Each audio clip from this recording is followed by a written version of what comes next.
Kazakhstan is one of the world's biggest countries, and as you'd expect, it takes a long time to get around. Today I'll be making a 24-hour long journey through modern-day Kazakhstan aboard one of the country's Soviet-era carriages. We'll be taking a look at all parts of the experience, from the cozy retro interior to the less glamorous parts. Experience seeing this country's vast steppe landscape in a brutal winter, while we stop off in its rural areas. Join me for an incredible journey back in time through this amazing country. Hello and welcome back to another video. Today I'm here in Almaty, Kazakhstan's biggest city, and I'm going to be taking the Kazakhstan Railways train up to Nur-Sultan, the country's capital city. For this journey I'm on board the Turksib Astana, which is one of the privately operated trains here in Kazakhstan, and I'm in a Kupe second class room. So let's go. So you may notice that I'm in a car for the start of today's video. Well, Almaty has two main stations for long-distance trains, the creatively named Almaty 1 and the similarly imaginative Almaty 2.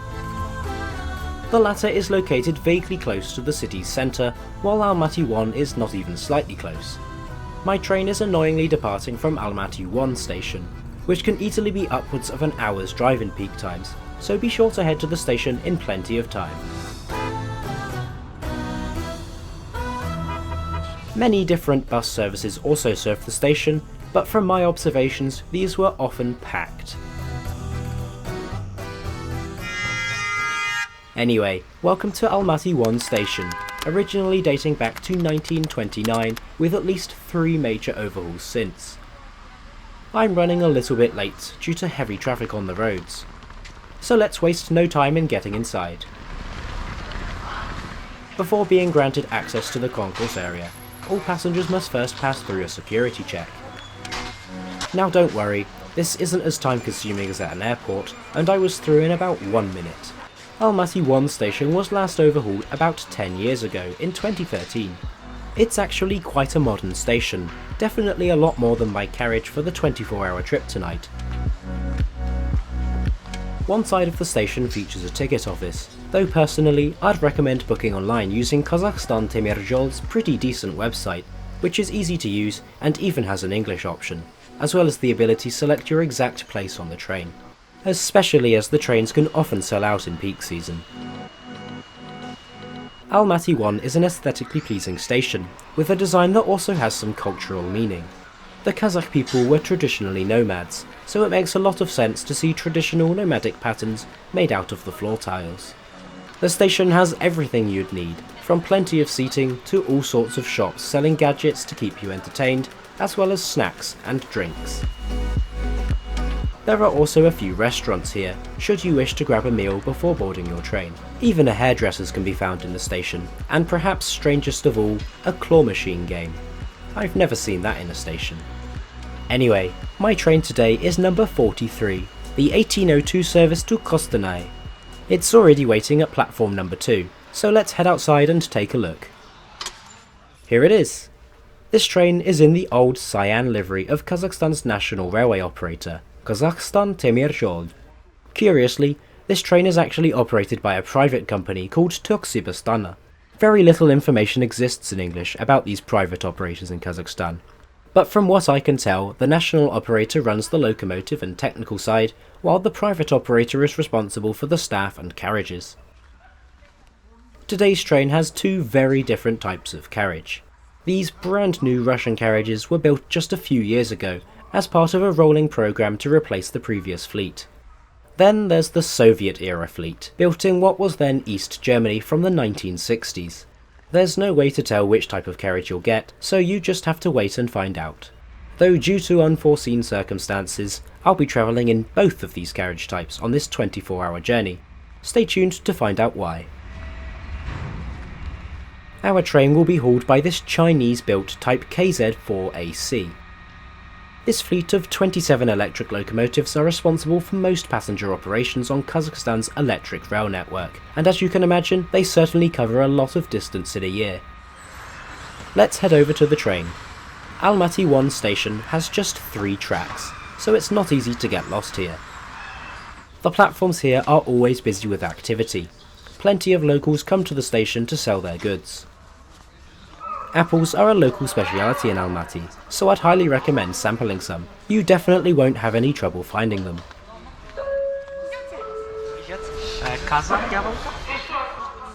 With local produce in hand, I think it's time to get on board. I'm travelling in coach 11 today, which is one of these Soviet-era Ammendorf carriages from East Germany. Boarding is simple, with the carriage attendant waiting for any booked passengers on the platform.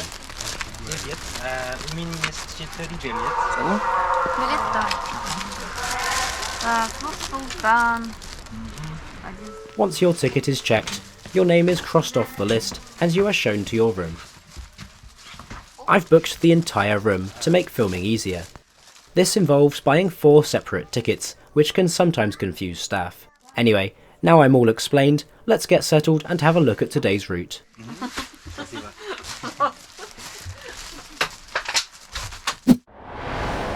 We'll be travelling west first, towards Shu, before making a reversal to continue north, stopping at many stations across the Kazakh steppe. The journey is scheduled to take 24 hours and 1 minute to cover the 1,329 kilometres, or about 826 miles. We depart Almaty 1 on time at 18:02, beginning our 1-day-long journey across the country. It seems like I've caught the station at a busy time, with lots of locos shunting around the local area.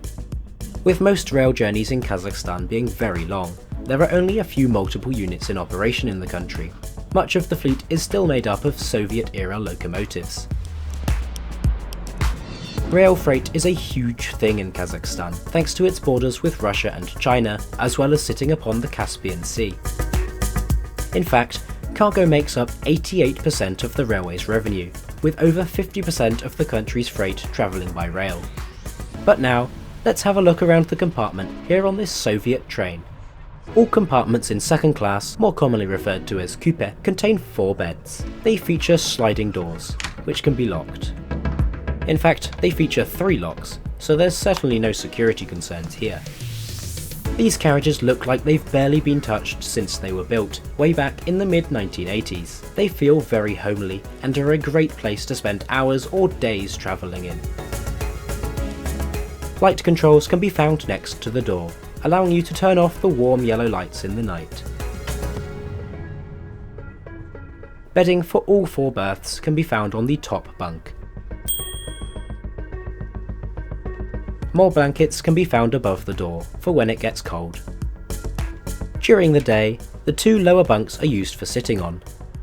These are fairly comfortable and very spacious, given the maximum occupancy of these rooms is 4 people. These lower bunks also lift up to provide secure storage for luggage. Nobody can get to it while you're sleeping on top of it. You do need to make the bed yourself, but this is easy enough. The sheets are brought to you by the provodnitsa, or carriage attendant, with the packs featuring a pillowcase and a cover for the mattress, as well as a top sheet. This was actually a really comfortable bed, and as I had the room to myself, I even used 2 of the mattresses for extra comfort. The pillow was also really soft. Also, if you want more space, then the upper bunks can be folded and locked away.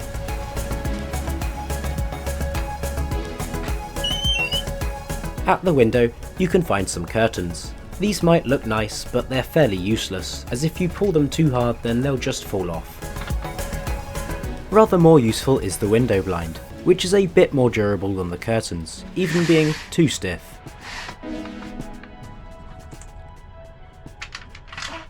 Once the lights are off, then you can use the individual reading lights for each bunk. These gave off such a welcoming ambience, and made the trains feel just like a visit to an old babushka's house. Anyway, at this point, I thought it was time to go to bed. But first, time for a drink. Unfortunately, this service doesn't have a restaurant car, so you're best advised to bring plenty of snacks. However, the provodnitsa at the end of the carriage will be happy to supply tea and water, and a selection of snacks too, if you're lucky. Hot water can be dispensed from the samovar at the same end of the carriage. This coal-heated boiler is also responsible for the train's heating system, and there's a bit of a story involving that later on in the video. Officially, a cup of tea is meant to cost 22 Kazakh tenge, which is very cheap. However, whenever I tried to pay, it was always refused. And one last thing before bed. You may have noticed I've not shown you the plug sockets yet. Well, that's because the rooms don't have any. If you really need some emergency power, then you can find just 3 European style plug sockets in the corridor. I finally ended up going to sleep around 23:40, easily dozing off in my comfortable bed. Eventually, I woke up some 10 hours later, taking advantage of the long travel time to get a lie-in. This station is Agadir, a fairly small city in the centre of Kazakhstan. After a 15-minute stop, we are continuing north on the way to Nur-Sultan. By the way, Kazakhstan has actually renamed its capital city again since I filmed this video. Nowadays, the city is known as Astana. We're now in the vast steppe of Kazakhstan, a region stretching the entire northern part of this massive country. For some, this scenery may be boring, but personally I find it very relaxing to sit back and stare off into the emptiness. Most of the views on the remainder of the route will consist of railway infrastructure and the occasional passing train. Also, look out for wild horses. Horses have an important history in Kazakhstan, with scientists believing the first horses were domesticated in the region. Nowadays, they are a popular food in modern Kazakhstan. Believe it or not, this tiny trackside shack is actually one of our stations today. Isa is a very small settlement, but still gets multiple trains a day on this route.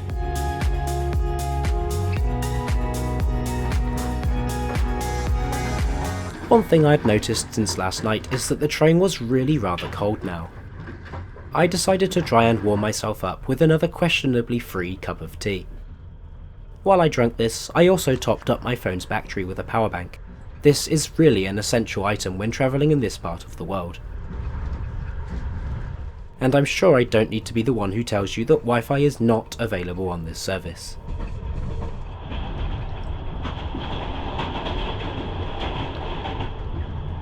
As this train is a very slow service, it doesn't have high priority on the network. Much of the time, we wait in freight yards for other trains to overtake.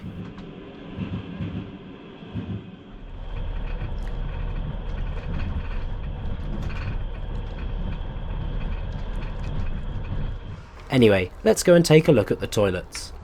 One of these is provided at each end of the carriage.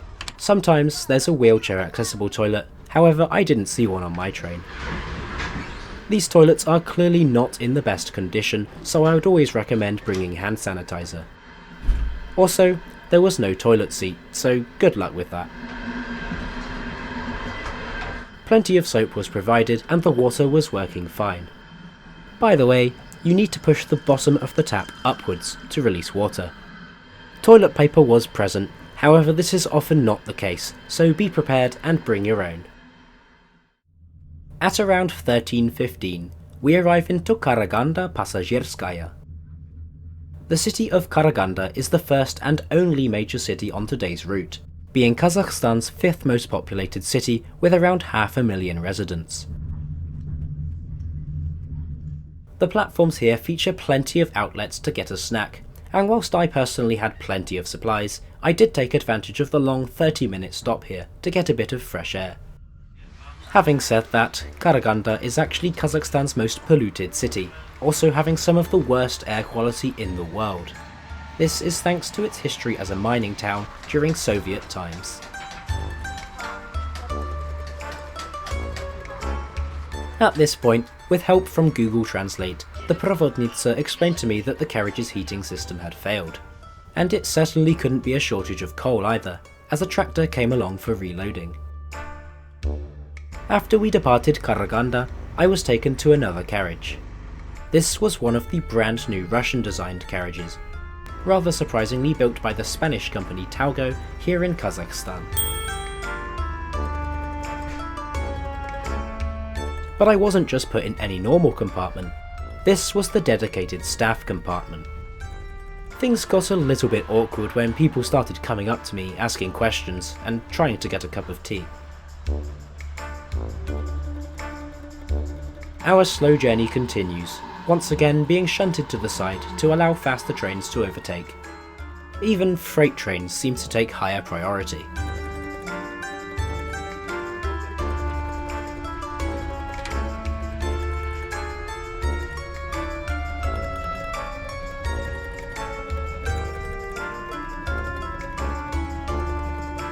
One of the big positives about this newer carriage was the presence of plug sockets, allowing me to charge up my phone and camera.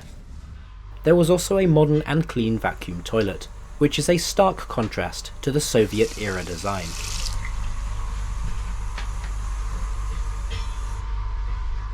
With the winter sun once again low in the sky, this is an indication that our one-day long ride is nearly over. So how much does all this cost? Well, I paid 7,868 tenge per bed, which for a journey of this length is clearly excellent value for money. For all 4 beds in the room, this cost 31,472 tenge, which is still a really good price. As we approach Nur-Sultan 1, we can see sidings full of carriages. This includes Kazakhstan's newest Talgo trains, which use very small carriages and a unique wheel layout. These feature a restaurant carriage and even rooms with showers, so let me know if you want to see a video on Kazakhstan's flagship overnight train fleet. After just over 24 hours, we arrive into Nur-Sultan 1 station around 10 minutes late, at 18:13.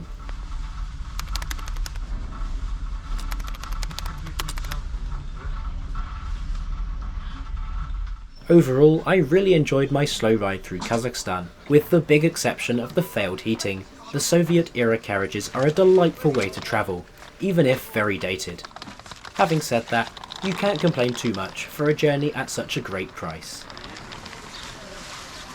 At this station, an additional carriage was added to replace the one with failed heating, while the loco is changed for a brand new Alstom Prima.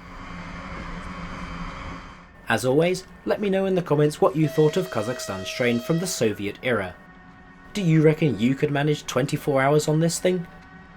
If you enjoyed watching my Kazakh Railways experience, then you'll definitely want to watch this video on screen now.